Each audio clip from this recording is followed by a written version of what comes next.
एकीकडे राज्यभर अन्न व औषध प्रशासनाचे आयुक्त तुकाराम मुंडे यांच्या नेतृत्वाखाली बनावट दूध, पनीर, खवा आणि इतर दुग्धजन्य पदार्थांवर कडक कारवाई सुरू आहे। भेसळीचे रॅकेट उद्ध्वस्त करत नागरिकांच्या आरोग्याशी होणारा खेळ थांबवण्यासाठी प्रशासन कठोर पावले उचलत आहे। अशा पार्श्वभूमीवर मावळ तालुक्यातील मिस्टर मिल्क डेअरी मात्र शुद्धता, स्वच्छता आणि गुणवत्तेच्या बळावर ग्राहकांचा विश्वास जिंकताना दिसते। देशी गीर गायींचे नैसर्गिक पद्धतीने संगोपन, अत्याधुनिक आणि हायजेनिक गोठा, सेंद्रिय चारा, A2 दूध उत्पादन तसंच आधुनिक तंत्रज्ञानाच्या मदतीने थेट ग्राहकांपर्यंत दूध पोहोचवण्याची व्यवस्था यामुळे मिस्टर मिल्क दुग्ध व्यवसायात वेगळी ओळख निर्माण करत आहे।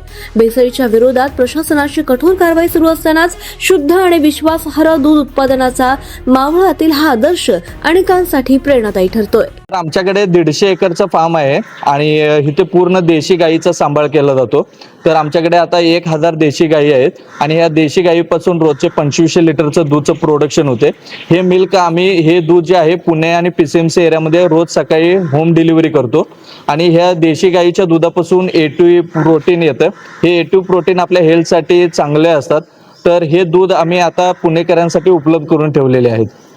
मार्केटमध्ये जे दूध येतात ते बरेचसे दूध आता भेसळयुक्त येतात। तुम्ही आता बरेचशे न्यूज मध्ये बघतच असाल। आमच्या ज्या दुधामध्ये कुठलेही केमिकल्स, प्रिझर्वेटिव्ह, ॲडिटिव्हज ऍड नाही आहेत।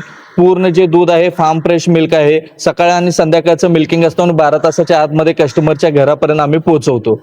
तर दुधामध्ये आमच्या कुठलेही दूध पावडर नाही आहेत, केमिकल्स नाही आहेत, ॲडिटिव्हज नाही आहेत। पूर्ण जे दूध आहे फार्म फ्रेश मिल्क आहे।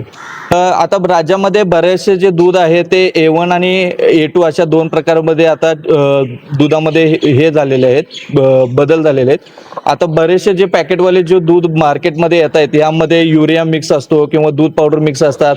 बरेचसे वेंडर्स लोक जे आहेत ते दुधामध्ये भेसळ करतात, पाणी मिक्स करतात। पण आमच्या इथे कुठल्याही प्रकारचं ह्युमन टचच नाही आहे दुधामध्ये।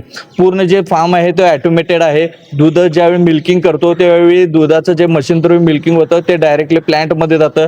प्लांटमध्ये गेले की त्या दुधावरती फक्त आम्ही चिलिंग आणि पाश्चरायझेशन करतो आणि ते गेबल टॉप पॅकिंगमध्ये पॅकेजिंग करून कस्टमरच्या घरापर्यंत पोहोचवतो। त्यामुळे कुठल्याही प्रकारचं ह्युमन टच येत नसल्यामुळे या दुधामध्ये कुठल्याही प्रकारचं भेसळ नाही आहे आणि कुठल्याही थर्ड पार्टी थ्रू आम्ही डिलिव्हरी करत नाही। त्यामुळे आम्ही स्वतःच मिल्किंग करतो, स्वतःच पॅकेजिंग करतो आणि आम्ही स्वतःच डिलिव्हरी करतो।